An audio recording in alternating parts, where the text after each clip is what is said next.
Hello, everybody. I'm Ray Braselton, your host of the music show. And I'm Nick Rita, co-host. We're glad to have you with us today. We have a great show for you, a bluegrass gospel singing group from Seneca County.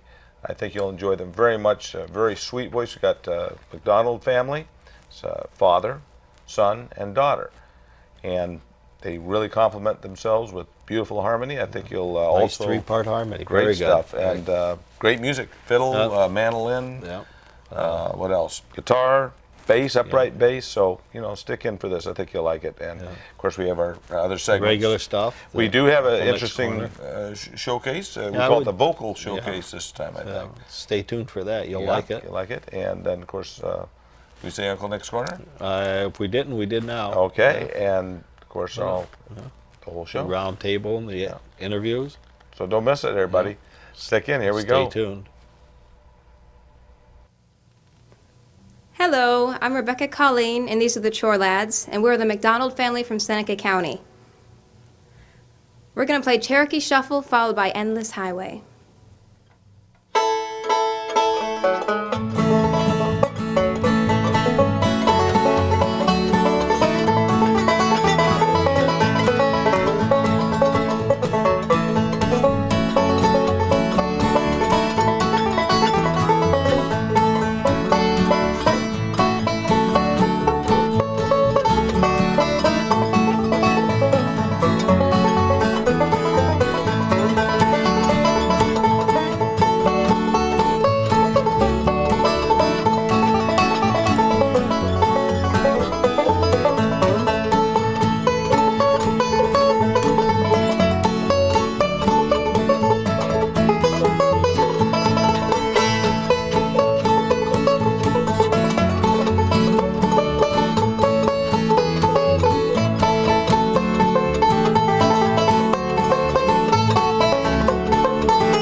Back to him tonight. It's been so long since I've seen him smile. I'll be counting all the miles till I get home. How many hours till I hold him?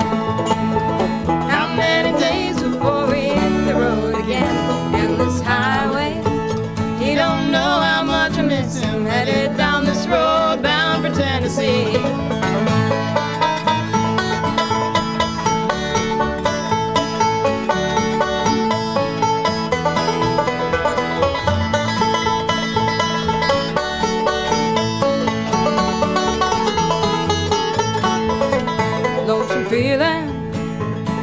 Deep inside my heart, I'm longing for this weary night to end. I'll think about him, try to keep my tired eyes open. Come the morning light, I'll be back home again.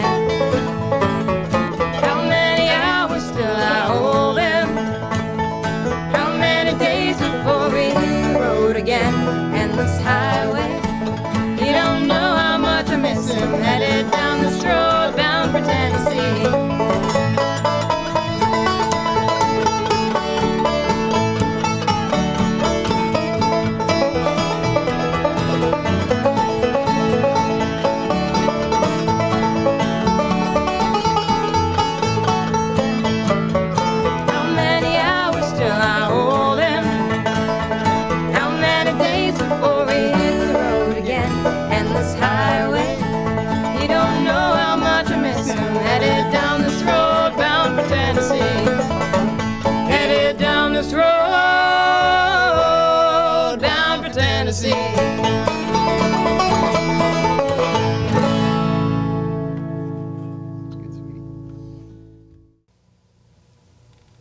This one's called Missionary Ridge.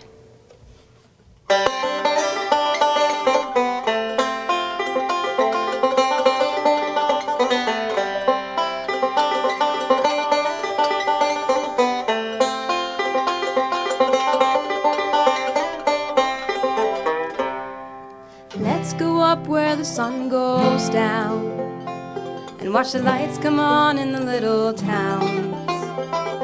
From the mossy rock face way up high, standing here on the edge of night. When shadows fall and the air gets still, you can hear the song of the whippoorwill in the dark green woods where the pines grow thick. Upon Missionary Ridge, I wanna watch the firelight in your eyes as the sparks fly up to the velvet skies. And I will hold you close against that chill, all wrapped up in a patchwork quilt. Long ago and far away, lives here in this place today, in the mountain laurel and the hickory sticks, upon Missionary Ridge. I remember we would come here when I was a child.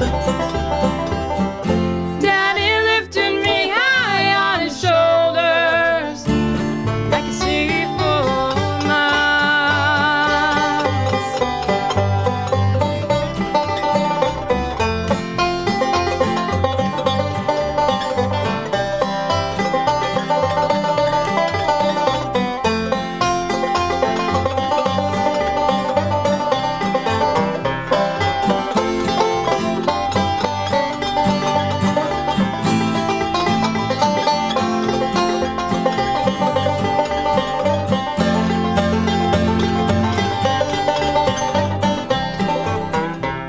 My great-grandfather camped right here with the Hamilton County Volunteers.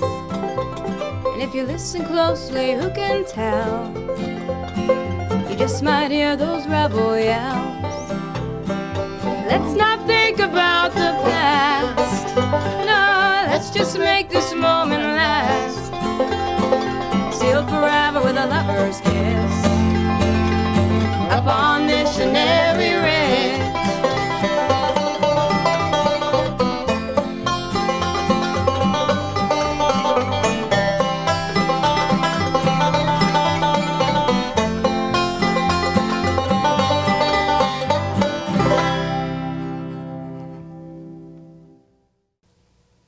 Again, welcome to the music show and the interview segment of our show. We have for you today the McDonald family, and it's Rebecca, Colleen, and the Chore lads, right? You've got that. Got it. Okay, Pete, I think you and I can share a mic, aren't we? That'd be great. I think we can do that. By the way, what's your name? Peter McDonald, and I'm the father of this fine young lady and fine young man. You sure are. And what instrument do you play? I'm playing today mandolin, fiddle, banjo, and guitar. Great. Your turn. Try that. I'm Rebecca McDonald, and I play rhythm guitar, and I learned mandolin last week. Yeah. I'm Patrick McDonald. I just play bass and try to sing. And stays out of the limelight, doesn't he? You Not try. in the background. This is a great group, and it was really fun. I've heard so much from you. I got very many people, one being Dick Rowland, remember, is constantly say, you got to get them on, you got to get them Great on. guy. We finally, oh, he's great. I just wanted to go over a few things with you about your group. Again, it's Rebecca, Colleen, and the Chore lads, and I think you guys are the lads, the Chore lads. You crack the whip, right? But you, besides doing chores, you also play out all over the place. Now, your kind of music is bluegrass and gospel. Am I right? Yeah, Pretty it's, much. it's You might do acoustic. other Yeah, things yeah, once in a acoustic while. and some other things. Yep. Is it right? And for the show, so far you've done a couple of very nice songs, and I'm really looking forward to hearing more. Oh, great. But let's go through a little bit of my list here for you. First of all, you are from the Seneca County area. Yes, we are. Yeah. And you also probably started playing the guitar, and I don't know, when did you actually get involved with, when did you get these guys started? This is like our fourth year, isn't it? Yeah, it's Yeah, our it's fourth like- year, Well, and Rebecca's always sang. She sang since she was born. Yeah.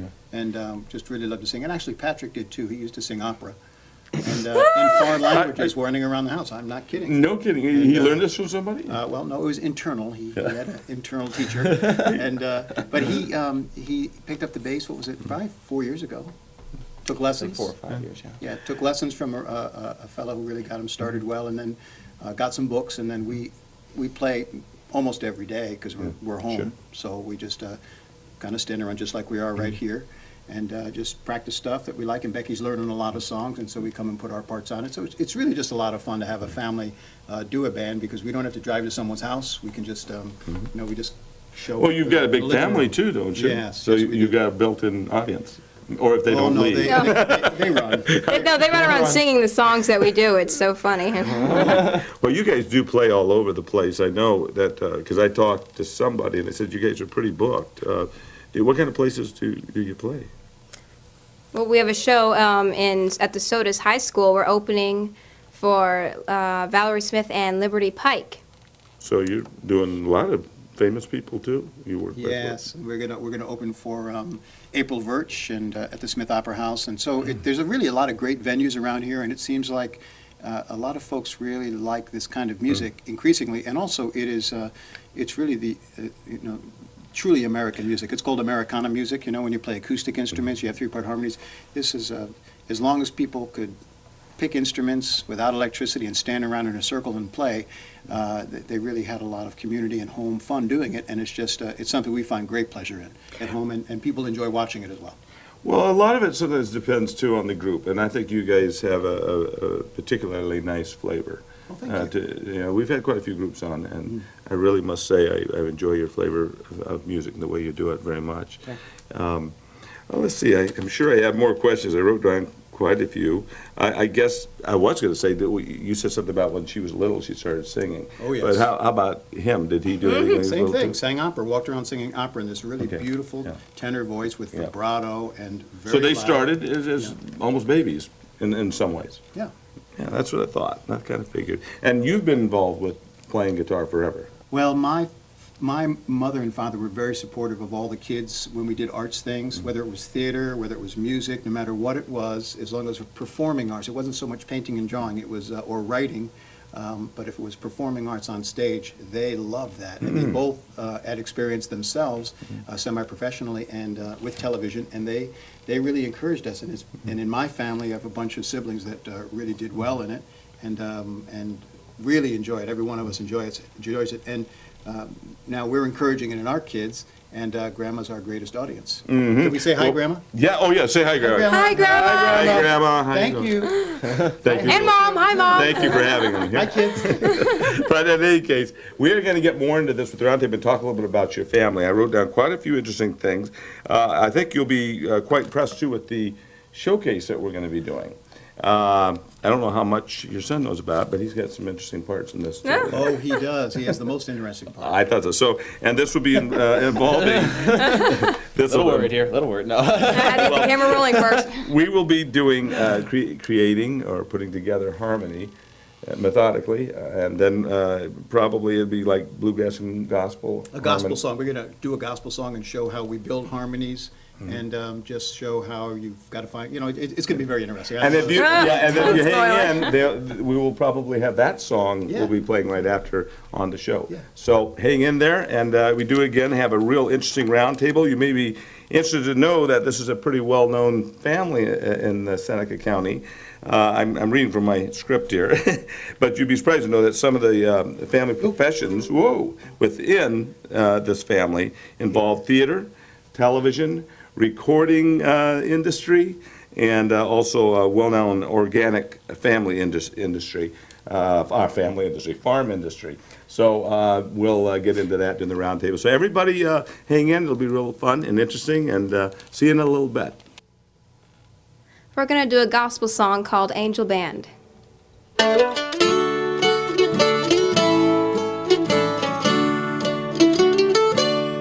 My latest sun is sinking fast. My race is nearly run. My longest trials now have passed. My trials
Spirit loudly sings.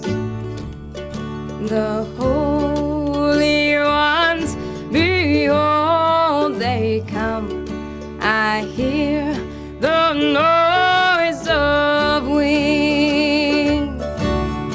Oh, come, angel band, come and around me stand. Bear me away on your snowy wings to my immortal home. Bear me away on your snowy wings to my immortal home.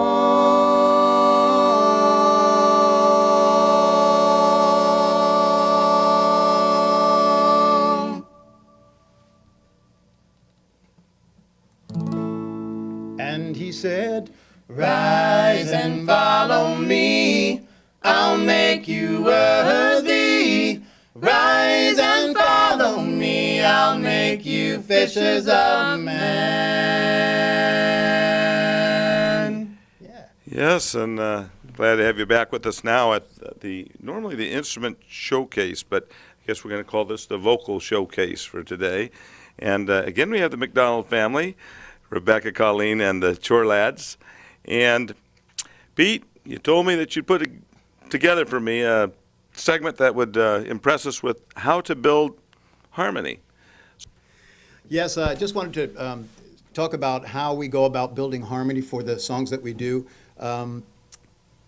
Harmony, there's a single note that many folks sing, and then there's the second note, which is called a dyad. And if you do the dyad, that's actually just a two-part harmony, and then the triad is the three-part harmony. And so much of what happens in music, as far as chords go, is it's so important to have those three voices in instruments, guitars, and also in piano, whatever you do. It's nice to have those three voices. It makes it sound like a chorus, and it just fills out the sound. So what we wanted to show you how we do it.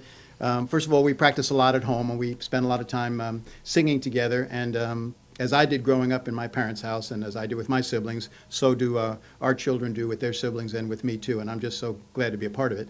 But I just want to tell you how we build something. The song we just finished doing a verse of is called "Rise and Follow Me," and it's really important to have one person find the lead that they can sing comfortably. The lead is the melody, and what we have is Patrick that's going to show us the melody of this song, and to give you an idea of what we use as the beginning, the foundation. We got to start with the lead part, the melody, and then Rebecca and I will show you how to build the second and third part around that. So here's Patrick to do the melody on the chorus, I guess. Yeah. Yes, of course.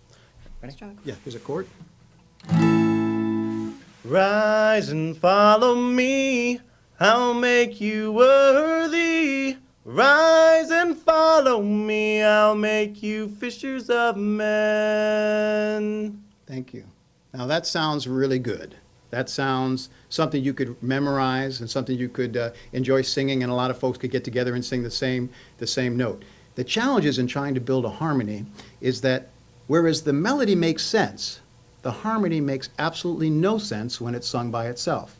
Now what we do is we'll come up with the melody, and then whoever is going to sing the melody sings it probably 100 times, and we just keep finding the parts that we think would fit, and also try to bring those harmonies as close together as possible by finding different notes of the chord.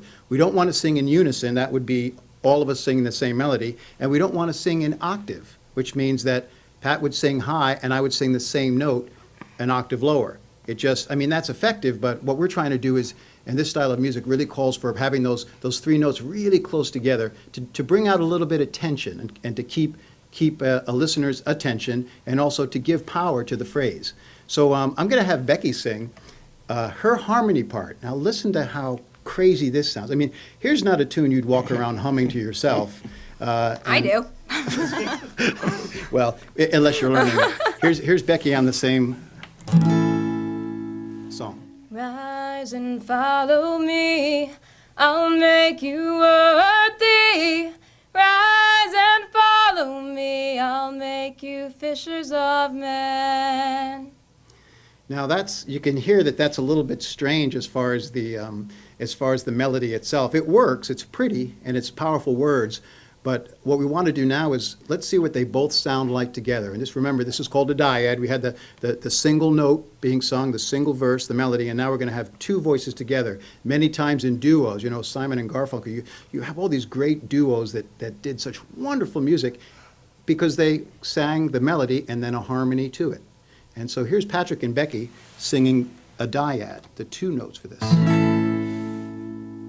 Rise and follow me, I'll make you worthy. Rise and follow me, I'll make you fishers of men. Excellent, excellent. You can see how now we have music. Now we have something where there's a collaborative effort between two voices to do something that actually is better than the sum of its parts. It's really very, very powerful.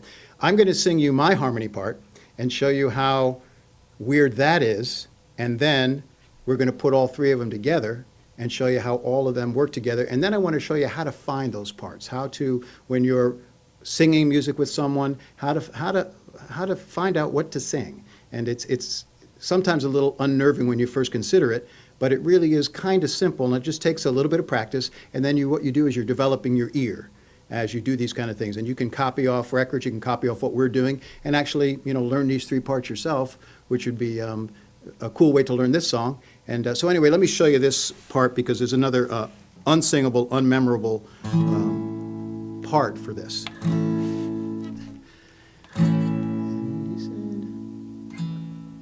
Give me your part again. Rise. Okay. Rise and follow me, I'll make you worthy.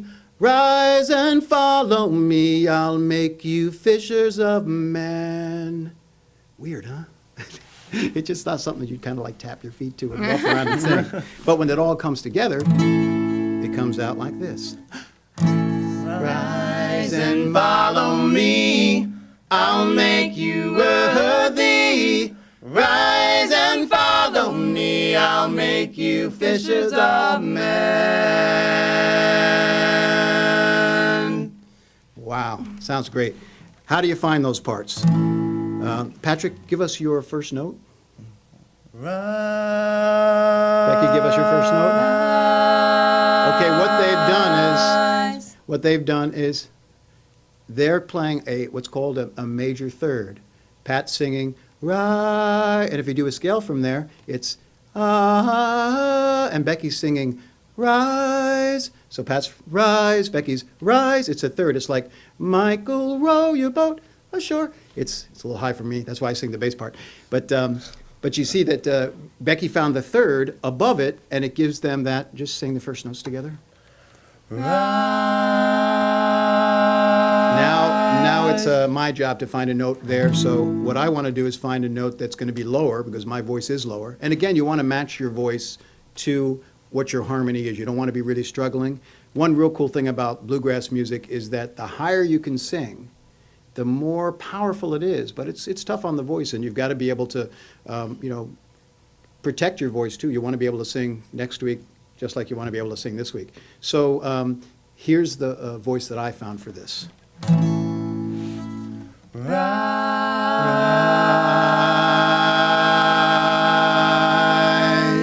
And I'm down from Patrick. I'm down a fourth from Patrick, 1/4. It's called a fourth. So let's do that again. Rise.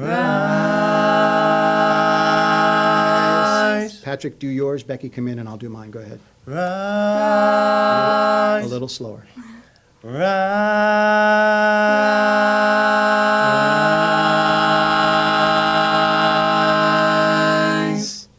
And that's pretty much how we go about building a harmony for all the songs that we sing harmony on. And one thing also that's a real pleasure with the family, singing with my kids, is that they have similar genetics, half of which are mine, so we kind of vibrate, our voices vibrate together, and some of the greatest vocal groups in the entire history of music have been those that have been of siblings or in the same family.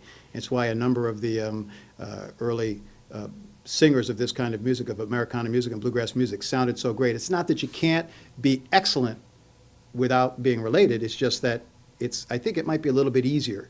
And sometimes you get to match your vibrato, so there's some things that really make it special to be able to sing with a family. So we hope you enjoyed that, and thank you. And this one's called Thibodeau Is My Name.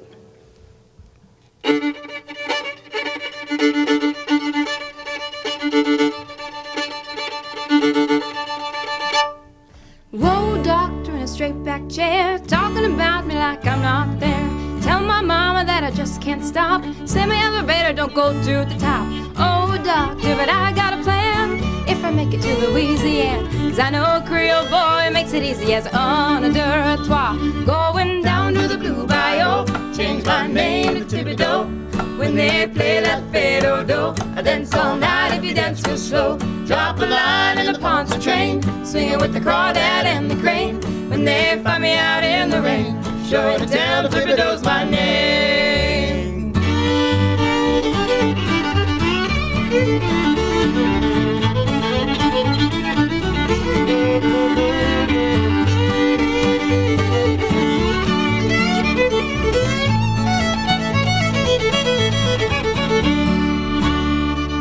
Poor man wants what a rich man's got. All I want is a crawfish pot, bucket of bait and a folding chair, and the kind of loving that you get down there. Mon chéri, won't you come my way? When the fiddle and accordion play, we'll write an occasional song that gets it moving with the un deux trois. Going down to the Blue Bayou, change my name to Thibodeau. When they play that fiddle-do, I'll dance all night if you dance real slow. Drop a line in the Ponce train, swinging with the crawdad and the crane. When they find me out in the rain, be sure and tell Thibodeau's my name.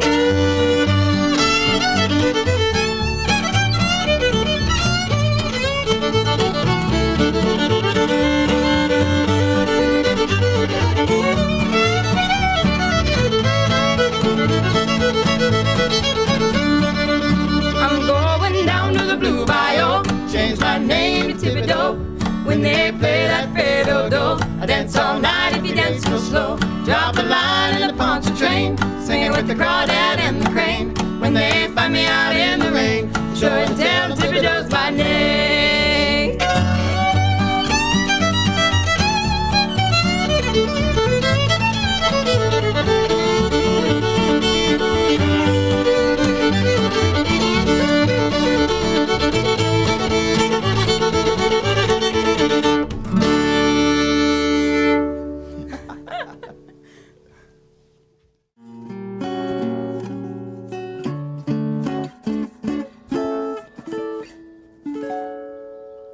Hi, welcome to Uncle Nick's Corner. I'm Nick Rita.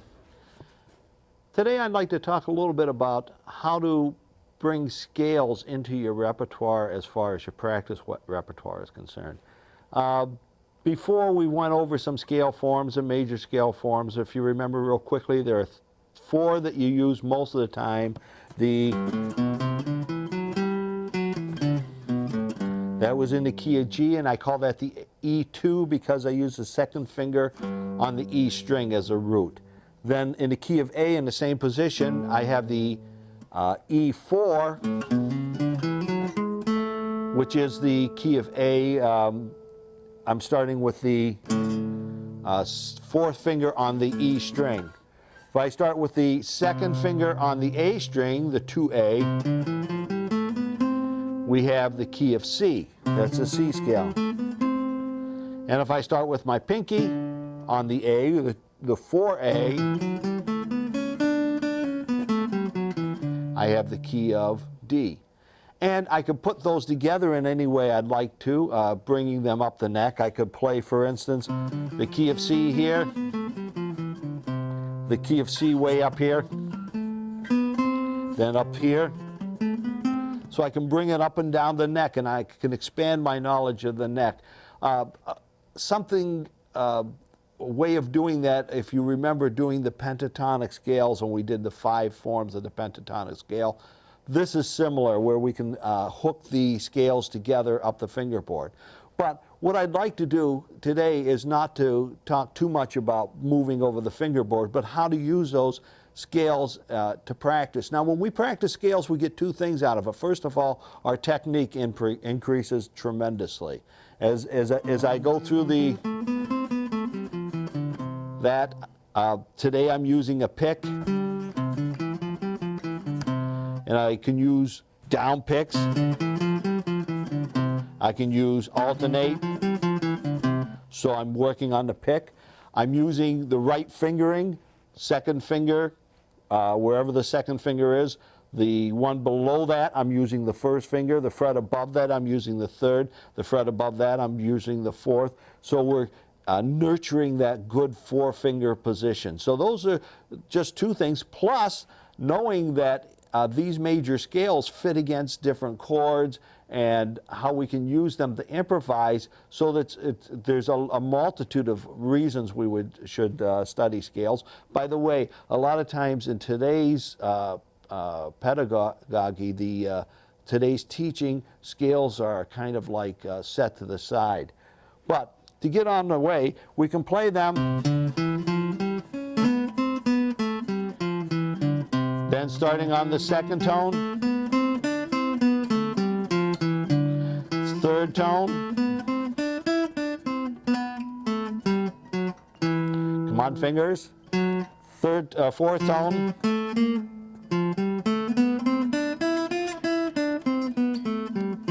Fifth tone. Sixth tone. Seventh tone. And back to the original scale.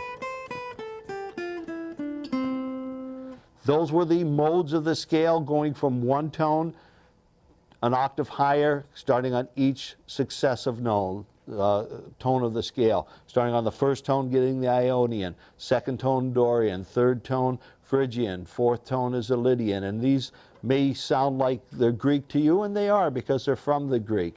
But what they are, they're defining the notes from one tone to an octave higher within the scale. Another thing to do, rather than going just scale-wise, let's do in thirds.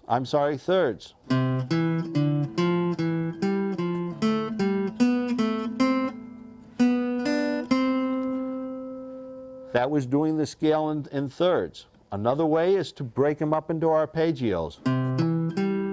C arpeggio, D minor, E minor, F major, G major, A minor, B diminished, and then back. So you can develop your own exercises. Now, you can write them all out. That's one thing you could do, or you can get a book where there's scales and just follow reading. In that case, if you write it out or you get a book and you're following the reading, it helps your reading also. But what we're looking for now is just to infuse them into ourselves. So sometimes it's even counterproductive to write them out or to read them. You want to also do enough work on the scales just from the top of your head and work in different keys. Try all 12 keys. If you need any more information on this, I have a ton of information. The scale forms I have, you could, if you get in touch with us, I can send you charts with the scale forms on. And also, if you email us, I can give you other hints or address things specifically for you. So I would encourage you to get in touch with us. And meantime, if there's anything else you would like me to cover on this Uncle Nick's Corner, feel free to get in touch with us. Till next time, we'll be seeing you. Keep picking.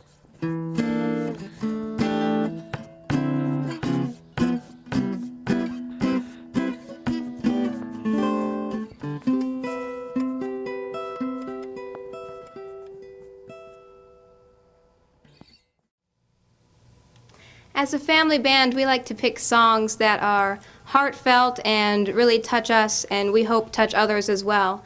But equally as important are the artists that write and perform the songs, that they are morally upright and good role models. So we'd like to do one from the Rolling Stones. 2, 3. for childhood living. It's easy to do the things that you wanted. Well, I bought them for you. Graceless lady, you know who I am. You know I can't let you just slide through my hands.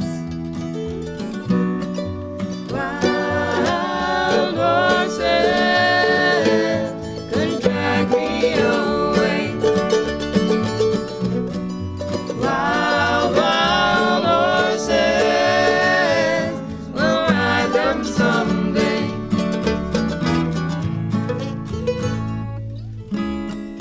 I watched you suffer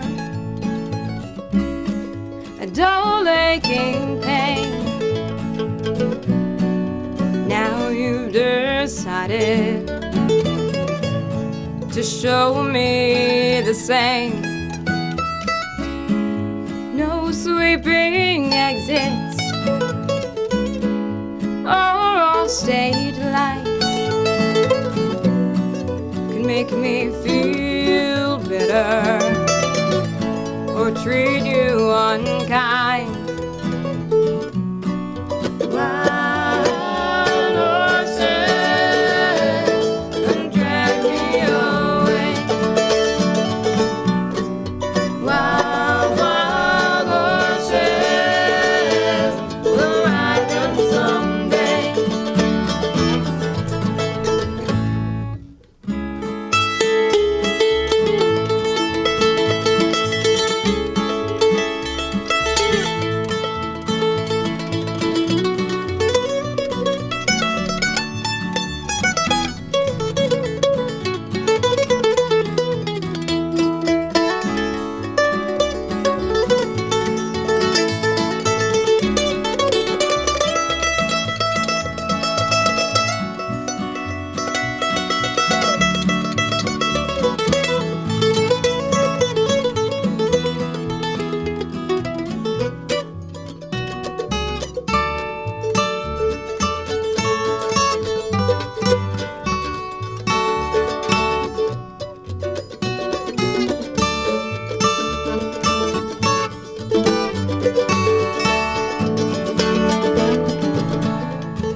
I know I dreamed you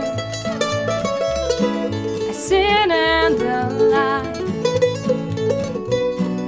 I've got my freedom, but I don't have much time. Faith has been broken, tears must be cried. Let's do some living after we die. Wild horses can drag me away. Wild, wild horses will ride them someday. Wild horses can drag me away. Wild, wild horses will ride them someday.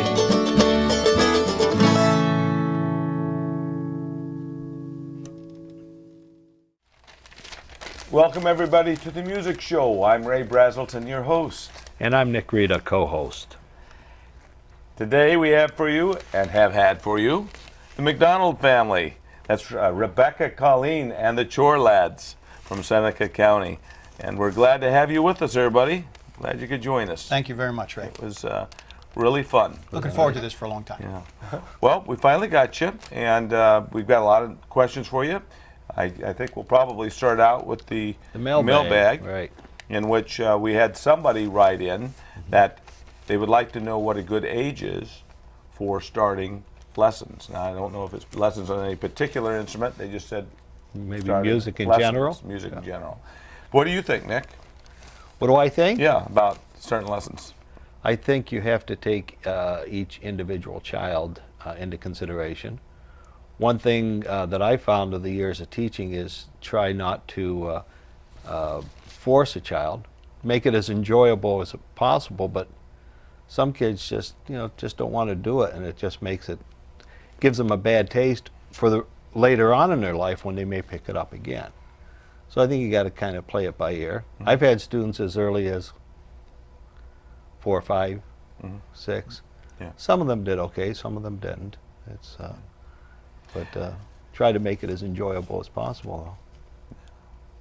I've found, to be very honest with you, I've found that to make it fun, enjoyable, get them where they can perform, play out, or sing around the campfire with the family is a good idea. Although I have found, I can always present controversy on this show, but I've found that there are times, sometimes, when you do have to force a little bit. And yeah, what I that's found right. in that case, in fact, I found kids that because they weren't forced, they got aggravated, frustrated, and quit. Where if they were told, like, you will go to a certain point in playing, then if you want to quit, you may, that has worked. So I've seen that extreme work, and I've had success in that It area. comes into getting acquainted with the child and knowing them as well That's as you the can. point. You have to know the child, that's whether you what, can use yeah. that. Success is both ways. What do you think about the whole idea of children? How young do you think they can start? Well, I would say that if music is around and some instruments are around in the family, that it really helps a child to at least be associated with it and feel comfortable with it. And then if they have, as you've said, if they have an interest, they'll gravitate toward it. Certainly. One thing I do find is that when I was going to high school, we had an orchestra when we were in Long Island, but when we came up to upstate New York, there was only a band. And the sadness is that there were no guitars, no violins, no banjos, no guitars. And this is really great music that, that you can just have a small instrument and have a lot of fun with. And I just wondered if, in fact, we could do something like bring Americana music into the schools by having we're working on a program now to see if we can travel to the various schools within your driving distance. We don't want to, go on tour across the country and do 3,000 schools, but I think that setting a movement that would actually put acoustic instruments with Americana music in the hands of the current students would give them something. They spend so much time at school, plus they'd have somebody else they could play with. Just to conclude, I do believe also that the kind of music interests people to it. If it's too Bach or Beethoven, maybe it may not interest a lot of kids that would be more interested in bluegrass and Good to listen to, though. There's a lot of great bluegrass players that play Bach, and they do really well. Absolutely. Read music and no all doubt that kind of about stuff. it. But I think there are that plays a part too, the kind of music. But thank you very much for the question, and do want you to make sure that you do write us if you have any other questions. You'll see the email and probably any other contact info right in the bottom of your screen. So pick it up and give us a call or give us an email or check our website and contact us that way. Getting back to the important part of the program, not that everything's not important on this program, but but Pete and his family are very important for us today. He's really brought us some real enjoyable bluegrass music that is a little bit sweeter and very well done. I did want to make sure that that we tried to get a little bit of history behind you. And of course, one of the things about you is that you do have a farm, a working farm, in spite of the fact that you play out as much as you do and have had so many other talents. You have an organic farm that you have well known throughout New York. I saw your website; it was very good. But I thought I'd go over a list of some of the things that I was over at the Rotary Club when I reviewed your band, and I had people come up to me, and particularly two people come up to me. One was, I believe, was John Kenny, who's president, I believe, of the Rotary Club. Yes, he is this year. And then also there was Wolf. Doris Wolf. Doris Wolf, Yeah. right. And she came up, and she gave me a lot of information. I just wanted everybody to know. First of all, I know that you do a lot of playing. You're well known for your playing out. You've got about, I was under the impression, about 52 jobs lined up for this year already. You play all kinds of places, as you said, schools, but you also want to give me a few Well, we things. do restaurants. We have a restaurant that we really enjoy playing for, so they hire us every month. It's called Red Newt Bistro, and all year long, they take a couple months off, but all year long, the rest of the time, we're actually down there playing. It's a wonderful place. They make wonderful wine, and they give us a great meal and a gift certificate, and we're starting to build up some good friends down there. We bring a 5-piece band down there. We play a couple of other people to play with us, and so that works out really well. But You we play also a lot of other places too. well, what we're really trying to do now is encourage the schools to do it, but we're not quite into that program yet. We have to see how we can fit ourselves in, because it's the schools have to be careful on who they let in, so Absolutely. they're going to check us out and see if it's okay to do that. But what we're finding is there are a lot of venues around, like for instance, right nearby in Sodus, the 4 or 5 area Rotary clubs have gotten together, and instead of doing chicken barbecues and spaghetti dinners, they're actually doing, they decided they put on bluegrass concerts, and they just had Daly and Vincent play. You know, Jamie Daly, the 2 years in a row, best bluegrass voice in the world. I mean, just wonderful. And so they gave us a chance to actually open up there for Valerie great. Smith that's coming up. And so we have and then the Smith Opera House, I just got involved with them working to develop 2 bluegrass concerts a year. Well, I want you to know we're going to give you some contact information. In fact, if you want to put it on the screen now, you can have that. I want to go over a few things with you before we end this segment, because I want everybody to know that, again, Doris. Great and- family friend, great Yep. supporters, known us since we moved here. Right, they talk so highly of you. First of all, they want me to make sure I let my people know that your family is well known. Your father was the secondary principal in Romulus. Your mom was actually into real estate, but she was also a professor at Cuca College, and of course, as you mentioned earlier, supported you so much in your music and the arts, and particularly music, it sounds like. Your brother was in theater, did theater in Broadway, I assume? Daniel was, Dan- did Dan. significant theater in Broadway. yeah. Okay, and then of course Christopher McDonald is a TV actor. Probably many of you have seen him on TV, different movies. I think he worked, did the Caddyshack with. He did. He actually, the one thing he's really known for, and people will recognize this, he played Shooter McGavin with Adam Sandler Adam Sandler. in what was the name of that? Happy Gilmore. Yeah. And that particular role has made him so famous. As a matter of fact, in April, he is doing a tournament, a golf tournament. He plays golf a lot. He's a movie actor, so. But he's doing a golf tournament. It's the Shooter McGavin, because he played golf in that. Yeah. And Shooter McGavin tournament, and we're thinking of going down and seeing him Oh, and, you in gotta Florida, go. and he's a great guy, very funny, and has done probably about over 100 films by now, Yeah. and television shows, Oh, that's and he also great. did theater in Broadway. He did that too. But then you had a sister that did opera also, and still does a little bit of Well, opera. she sings yeah. really wonderfully, very talented girl, and she's also a real estate investor now and does other things like that. Yeah, She is, sure. she sings a lot, and it's a benefit to all of us to hear. Well, Peter, you also played with some famous people in some bands. I read it and I've forgotten, because I forget so easily, I guess. But you can tell us what are some of the people. I was playing in a house band in Athens, Georgia for a couple of years, and the house band had us as their house band, and they also had a bunch of acts come through. And some of the acts that came through were actually songwriters to the stars. And I got to meet these folks where I'd say, well, I have no idea who this person is. And then they'd sing a song that they wrote, and I realized it was a #1 or a #5 song on the national charts with, Conway Twitty was singing it, or Merle Haggard was singing it, but they wrote it. And so they were like the second tier, but really great people. Narvel Feltz was one of the most impressive, a tremendous vocalist with a phenomenal range, and very popular. Wayne Kemp, a truck driver, who actually, someone got into an accident in a truck that was burning up, and he actually just sacrificed himself and reached into this burning cab and pulled the individual out of the truck and saved his life, and he got tremendously badly burned, and it really, was all scarred up and everything, but a heart of gold and a tremendous songwriter. And he came through and sang, and they just didn't, they chose to write songs, and they didn't they didn't get the promotion to make their careers really big. So it was those kinds of guys. David Wills, another tremendous songwriter, tremendous performer. Now, you worked and played with some of these? Yeah, well, they come by themselves, and our band would actually rehearse with them and Right. practice, and then actually we would, we would just back them up when they sang at our club. So we learned their songs, and then we, made them sound good while they were there. Well, you also owned your own recording, video, and production company. Yes. You're well known, of course, as I said before, for the organic farming in upstate New York. I've read a lot about that.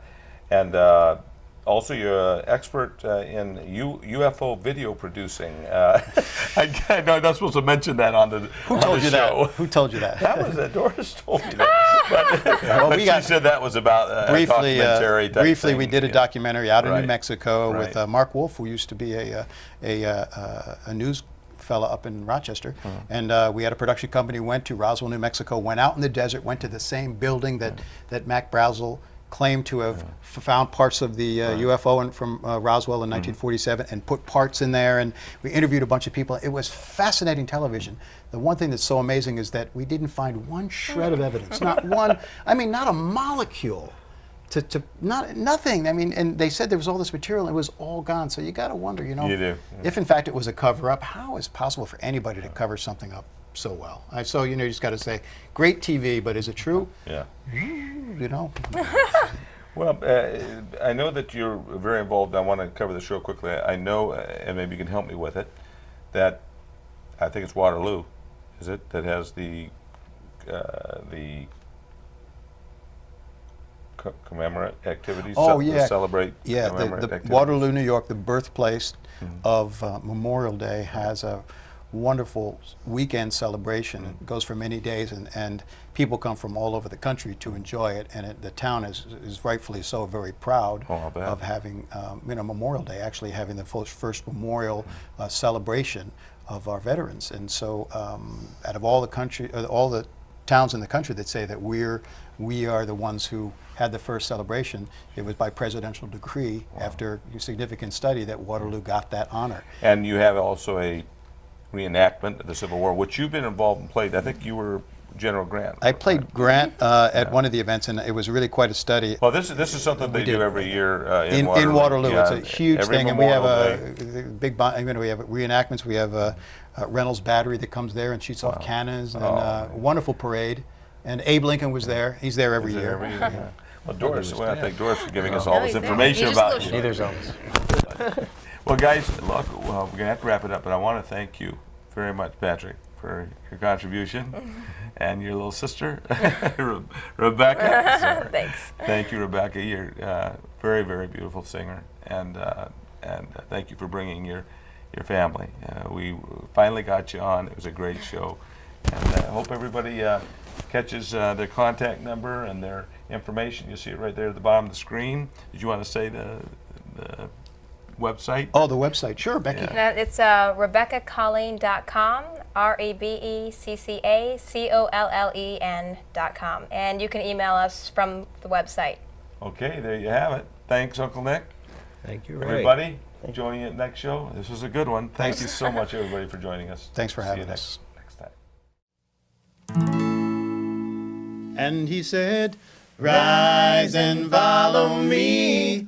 I'll make you worthy. Rise and follow me. I'll make you fishers of men." Peter, John, and James would never be the same after they heard him say, "I'll make you fishers of men." And he said, "Rise and follow me. I'll make you worthy. Rise and follow me. I'll make you fishers of men. Cast your nets aside and join the battle tide. He will be your guide to make you fishers of men." And he said, "Rise and follow me. I'll make you worthy. Rise and follow me. I'll make you fishers of men." Jesus bore the cross to gather in the lost. Oh, what a mighty cost to set us free from sin. And he said, rise and follow me, I'll make you worthy. Rise and follow me, I'll make you fishers of men. And he said, rise and follow me, I'll make you worthy. Rise and follow me.